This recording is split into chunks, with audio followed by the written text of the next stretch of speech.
sounded really nice, piano. We should play it more often. Thank you. Yeah. Just having time, isn't it? You just have to make time.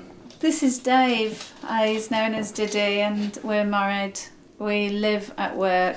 He also works alongside me. And this is Trixie, our miniature dachshund. So Richard was my older brother, and he was 13 months older than me. I've got his school tie here. He loved school. He made a fab knife with his teenage writing and his bad spelling, only with an E, and he also had a real love of aeroplanes. So he joined the local air training corps and he absolutely loved it.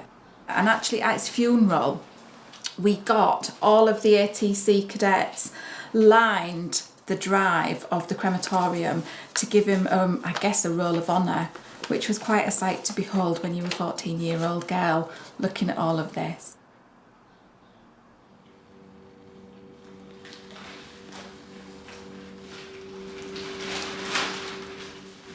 I've dealt with enough suicides. I'd really like to hope it's going to be the last one that I have to look after, because it's really horrible. Dealing with suicide sometimes for me, it's a massive build-up for maybe a fortnight before the funeral. It has its impact, I think.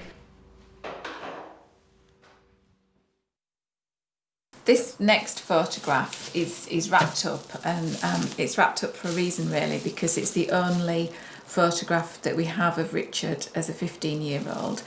It's a picture of him with his girlfriend. It was his very first romance, I guess, really. But I keep this wrapped up because, as you'll see, it's fading.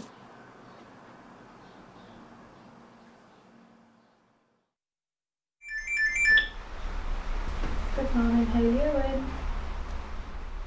It's not just a body, to me. It is a person who was breathing and walking and is part of somebody's life. But when I'm dealing with suicides especially, I find myself having a drink every night, and I can see how you can really go into that decline by doing that every night.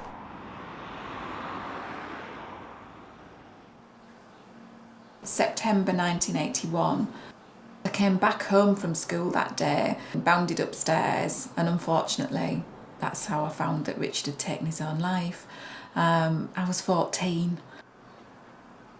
I remember being really frightened, and I ran out of the house screaming, and I ran to a neighbour and asked her to ring for an ambulance. A car mechanic that was working on her car, he actually dealt with Richard, but we were told later that he'd been dead a couple of hours, so there was nothing that he could have done to have saved him. We come into the world with nothing and we leave with nothing, and it doesn't really matter what you've got, what coat you wear on your shoulders. When you're bereaved by suicide, it does leave a lifelong mark, and it does leave some things that you maybe can't get over or don't want to get over. And I don't like the dark, so I always sleep with a light on, but I always sleep with the television on as well. If I was to cure myself of, I guess, a bit of nighttime fear, if I was to cure myself of being able to sleep without the television, would that mean that I've let go of Richard completely? Would that mean that I'd forget about him? When Mum and Dad were alive, I used to say if I could just give them at least another hour with Richard, I'd give up my life to give them another hour with him.